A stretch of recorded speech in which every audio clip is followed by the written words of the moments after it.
Okay, here's a thought. What if a nation's identity wasn't really forged in some big fiery revolution, but actually by consciously avoiding one? Hmm. And what if that specific choice, that avoidance, ended up shaping, well, everything for centuries, right down to how it tackles the future? That's a fascinating question. Welcome to the deep dive. Today we're digging into a whole stack of sources, history, demographics, policy stuff, to unpack a pretty unique national story. And that story is Canada's. We're framing it as the survivor state. Now, that's not just, a catchy phrase. It's really a deep concept. It's rooted in things like counter-revolutionary values, Tory values, actually, Okay. plus this commitment to constitutional accommodation and a really, really adaptive federalism. Right. So our mission for you listening in is to explore how this distinct Canadian identity came about. It seems to stem from preferring maybe continuity over big transformations. Exactly. Compromise over confrontation, collective security may be prioritized over individual liberty. Which is such a stark contrast to its revolutionary neighbor, the U.S. We're going to try and uncover how these historical forks in the road still define Canada's challenges and opportunities today. Yeah, let's really get into what this survivor state idea means. You won't find the exact term maybe in old documents, but it really captures that foundational experience, the thing that made Canada different from the U.S. right from the very beginning. That idea is really grabbing me. So when you look through the sources, what are the main characteristics? What defines this survivor state mindset? Well, you see this cautious pragmatism running through things, a definite focus on collective security, keeping the group safe, and a pretty deep, almost automatic respect for institutions. Right. It's a kind of national psychology that, yeah, from the get-go, mostly skipped the radical stuff. It leaned towards continuity, towards compromise. It's not just abstract theory. It's like a built-in preference for slow evolutionary change, not sudden breaks. And to figure out why that happened, we need to rewind. Right. Back to the constitutional roots. The story really kicks off, I guess, in 1763, Treaty of Paris. That's the one. Britain gets control of New France, and boom, they've got this unprecedented situation. A British Protestant power now governing a large, established French Catholic population. Right. Totally different cultures, religions, legal systems. Exactly. And that set the stage for a unique governance style. Very different from France, very different from what was brewing in the American colonies. So this need for accommodation, it gets formalized pretty quickly with the Quebec Act in 1774. Hugely pivotal act. It's guaranteed Roman Catholicism could be practiced freely. It brought back French civil law, though kept English criminal law, and it expanded Quebec's borders significantly. And the impact was massive, but different depending on where you stood, right? Totally. For the American colonists, it was fuel on the fire, one of the intolerable acts pushing them towards revolution. But for Canadians, especially French Canadians, it actually built loyalty to Britain during the American fight for independence. It gave them stability, protection for their way of life. It's almost backward, isn't it? Loyalty to an empire as nationalism. Our sources mentioned the historian Carl Berger. He famously said imperialism was one form of Canadian nationalism. How does that work? How does loyalty to the empire become a way to not be American? It's a really key insight. This wasn't just passive loyalty, it was an active choice. And then you layer on the United Empire loyalists. These are the folks who left the U.S. after the revolution. We're talking, what, 40,000, maybe 50,000 people? Pretty much exiles. And they brought with them a very explicit anti-Republican view. They were committed to British institutions, deeply skeptical of mob rule or popular democracy, their whole political culture, loyalty to the crown, a preference for ordered liberty, freedom, yes, but within a strong, stable system, not the revolutionary kind next door. And they saw that imperial connection as their shield. Okay, so the stage is set, then the Constitutional Act follows. And that really seems to solidify the separate path. It does. It divides Quebec into Upper Canada and Lower Canada. This was crucial because it preserved French-Canadian rights in Lower Canada while setting up English institutions, common law, that kind of thing, in Upper Canada. So accommodation again? Exactly. It reflects what the historian Donald Creighton called Canada's prime purpose, basically, to achieve a separate political existence on the North American continent. You really see this deep pattern emerging early. Accommodate internally, differentiate externally. And these early choices, these big moments, they weren't just one-offs. You argue they created a kind of generational architecture of survival. What do you mean by that? It means that each generation, roughly every 25 years, starting from 1763, faced its own set of continental pressures, American expansion, internal tensions, whatever. And their responses consistently had to balance keeping things going with adapting to the new reality. Okay, that makes sense. Let's walk through that.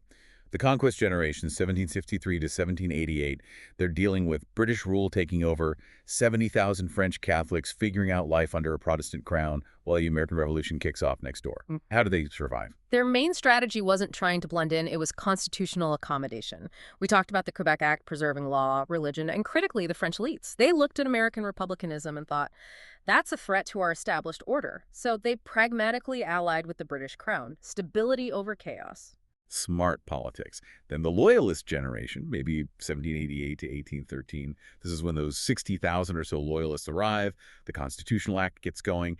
How did they keep that British loyalty alive while, living in North America? They did it by consciously building a not American identity. That became really fundamental to being Canadian. It was a deliberate choice to be different. And interestingly, our sources point out that population growth then, mostly immigration, not natural increase, kind of foreshadows Canada's future, doesn't it? It really does. Yeah. Which brings us to a conflict our sources pinpoint as absolutely crucial, the War of 1812. It's described as creating the first truly Canadian identity, one that went beyond just French or English background. We hear about heroes like Isaac Brock, Charles de Salaberry, Laura Secord. How did a war unite these different groups? It was a forge, really. Successfully pushing back against the American invasion created this shared sense of purpose, of common experience. One observer at the time said the war served to unite the English Canadians of Upper Canada, making them think of themselves as like one community. It was a moment where that survivor state idea wasn't just about avoiding trouble, but about actively defending their existence together. Okay, let's jump forward to the 20th century. The greatest generation, maybe 1901 to 1927. They lived through 2 world wars, saw Canada start to shift from being just a British dominion to more of an independent middle power. How did this survival ethos play out then? They definitely embraced that middle power idea. This generation was key in building distinctly Canadian institutions, things that consciously balanced the British heritage with the huge American presence next door. Think about the CBC telling Canadian stories, the Trans-Canada Highway physically linking the country, the beginnings of the social safety net, and also policies like bilingualism and biculturalism. These were major constitutional moves to handle Canada's built-in diversity. Adaptation again. Then the baby boomers, 46 to 65, huge generation, almost a quarter of the population even in 2021.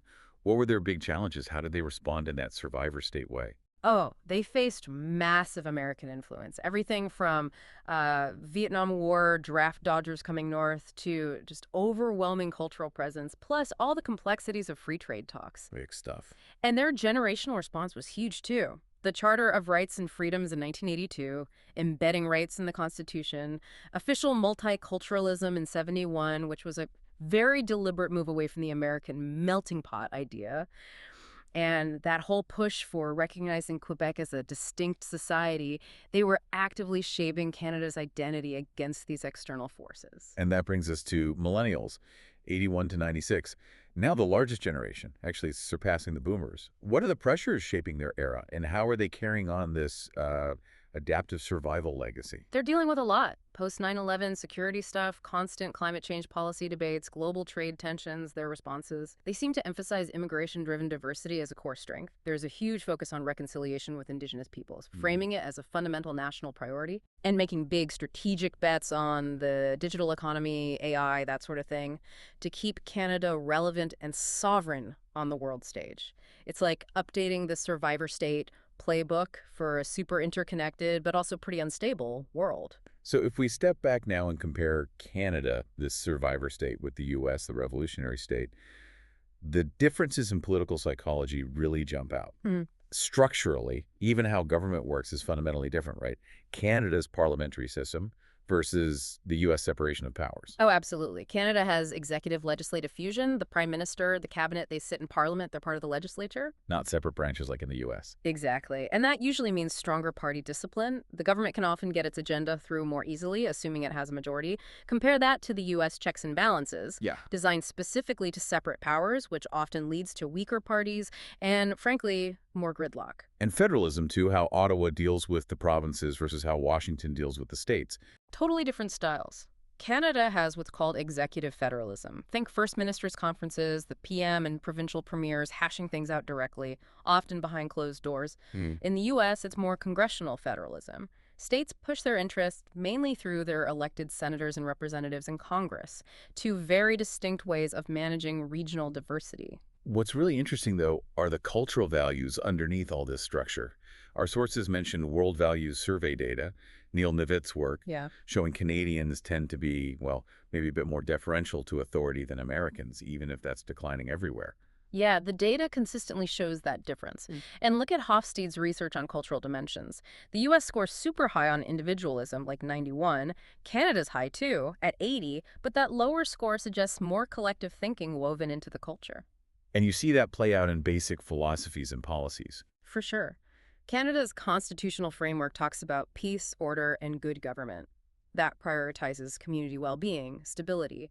The American touchstone is life, liberty, and the pursuit of happiness, much more focus on the individual. Right.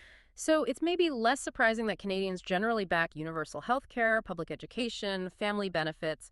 Americans often prefer more individualized approaches. Think about the pandemic response. Our sources note Canada took slightly longer, 46 days versus 41 in the U.S., to bring in really strict measures, maybe reflecting that slightly different balance between individual freedom and collective action. And immigration is a huge example of this difference. Canada went with official multiculturalism back in '71, actively encouraging cultural groups to maintain their identities. Whereas the U.S. traditionally pushed the melting pot idea assimilation into a common culture, and the results are telling. That 2019 Gallup data had Canada as the most accepting country for immigrants globally. The U.S. was sixth. It really points to different ways of thinking about who belongs and how. But okay, even with these sort of unifying survivor state traits, Canada definitely has its internal fault lines. It's not always smooth sailing. Oh, absolutely not. While day-to-day unity might hang together based on shared values that cut across regions, that IRPP research points this out, showing divisions often track along values like egalitarianism or traditionalism more than just geography. Hmm. Specific triggers can make those regional cracks reappear very quickly. That's a really key point. Policy has to speak to values. Hmm. But you also can't ignore the specific prudential hotspots, like take Atlantic Canada. The sources highlight its economic vulnerability. Government spending is huge there, 55% of the regional economy compared to 40% nationally. And that net outmigration number is stark, losing over 66,000 people in 20 years, mostly young adults. That's like a whole city vanishing.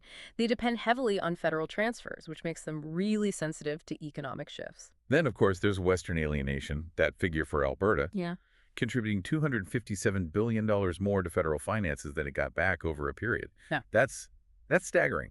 It really is. It helps explain why you see polling numbers like 30% of Albertans saying they'd vote to leave if the current federal government wins again. Similar feelings in Saskatchewan. Actions like Premier Danielle Smith changing referendum rules, or groups like the Alberta Prosperity Project collecting separation signatures, they show how quickly resource politics and things like federal environmental policies can ignite that separatist feeling. And any talk about unity has to include the constitutional crises, especially involving Quebec. The Meech Lake Accord failing back in the late 80s, early 90s. Mm-hmm. That really lit a fire under Quebec nationalism, didn't it?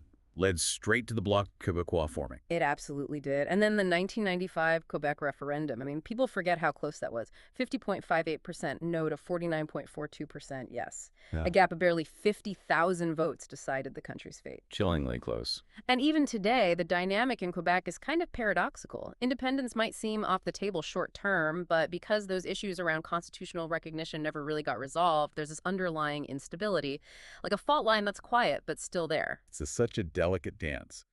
But interestingly, sometimes external threats can actually pull things together, right? That example of Trump talking about annexation in 2024-25. Yeah, that created this massive rally around the flag moment across Canada. It actually helped the Liberals electorally, sources suggest. But, and this is key, it also exposed divisions like that 19% of Canadian Conservatives who apparently supported the idea. So it shows both cohesion and the cracks underneath. Climate change seems like another one of those issues that cuts both ways. Definitely. Federal carbon pricing, for example, it creates huge tension, especially between provinces that rely on resources and more urbanized ones. We saw 4 provinces legally challenge the federal Greenhouse Gas Pollution Pricing Act. The Supreme Court said Ottawa had the authority, but the resistance from some provinces hasn't really stopped. It highlights those persistent friction points. Okay, so looking ahead now into the next century, Hmm. say 2050 to 2075, how does this survivor state need to adapt? The sources point to some enormous shifts coming. First up, demographics. It sounds like immigration is basically going to be Canada's population growth. Almost entirely. Canada needs massive immigration. The target is 500,000 a year through 2030 just to keep the economy growing and pay for social programs like healthcare for an aging population. Wow. Projections put the population at 50, maybe 56 million by 2050, could even hit 62.8 million by 2073. And after 2030, migration is expected to account for like 97% of all growth. Plus, the number of people over 85 is set to triple by 2073. That's a huge shift. And it means a demographic rebalancing, too, with more weight potentially shifting to Western provinces. That could really change the whole federal-provincial power dynamic. Then there's climate change hitting the Arctic especially hard. The Arctic's warming 4 times faster than the rest of the planet. Yeah, it's dramatic. By 2050, the Northwest Passage will likely be open for much longer shipping seasons. That means new economic possibilities, but also huge challenges for asserting sovereignty, especially with other countries interested. And the economic cost of climate change itself, plus the costs of adapting. Significant. Without major climate action, projections showed GDP taking a 2.5% hit by 2050. And just adapting our infrastructure, getting to net zero by 2050, estimates range from $60 billion to $140 billion per year. That requires unbelievable federal-provincial teamwork, a massive national project. On the tech front, Canada seems to have gotten a jump start with its national AI strategy back in 2017. Is that a sign of adaptation? I think so. It's positioning Canada to be a leader. We're seeing concrete steps. The new Artificial Intelligence and Data Act, AI Day, $2.4 billion for an AI Safety Institute, another $2 billion for a sovereign AI compute strategy, basically building our own computing power. So we're not just reliant on others. Exactly. It shows an understanding that, in the digital age, controlling your data means controlling the physical infrastructure, too. Plus, tougher screening of foreign tech investments, a new cyber command. It's all part of protecting critical systems, a very 21st century survivor state move. And finally, back to the Arctic, but now thinking about geopolitics.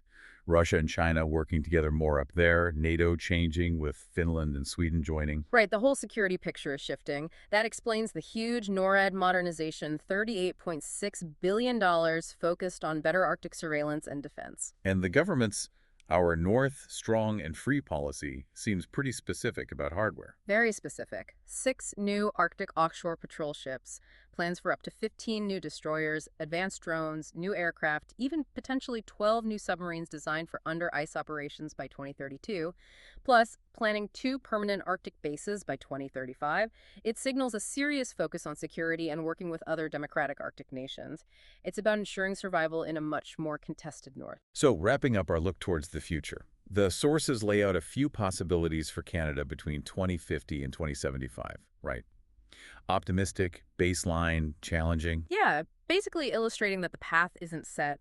Strategic choices made now, how Canada leverages this adaptive capacity, will really determine whether it thrives, just muddles through, or faces much tougher times because of all these internal and external pressures. Okay. So understanding these really deep cultural, historical, psychological roots, this survivor state DNA, it's absolutely crucial if you want to make sense of Canada's policy decisions today and how its institutions are evolving. That history continues to shape everything. Right. So we've heard how Canada's story is really defined by things like constitutional accommodation, that constant negotiation between Ottawa and the provinces, a kind of regional comfort level, and this deep preference for evolutionary change, collective security, flexible institutions. Those really seem to be the defining traits. They're absolutely baked into the system, into the culture. So thinking about the listener now, as Canada faces these genuinely unprecedented challenges, huge demographic shifts, accelerating climate change, intense geopolitical shifts, how does that historically successful survivor state playbook need to change? Is that ingrained preference for gradual, step-by-step change going to be enough? Or will these new pressures demand something more, maybe an even deeper, more creative kind of accommodation and compromise just to ensure survival, let alone prosperity? It's definitely something to think about.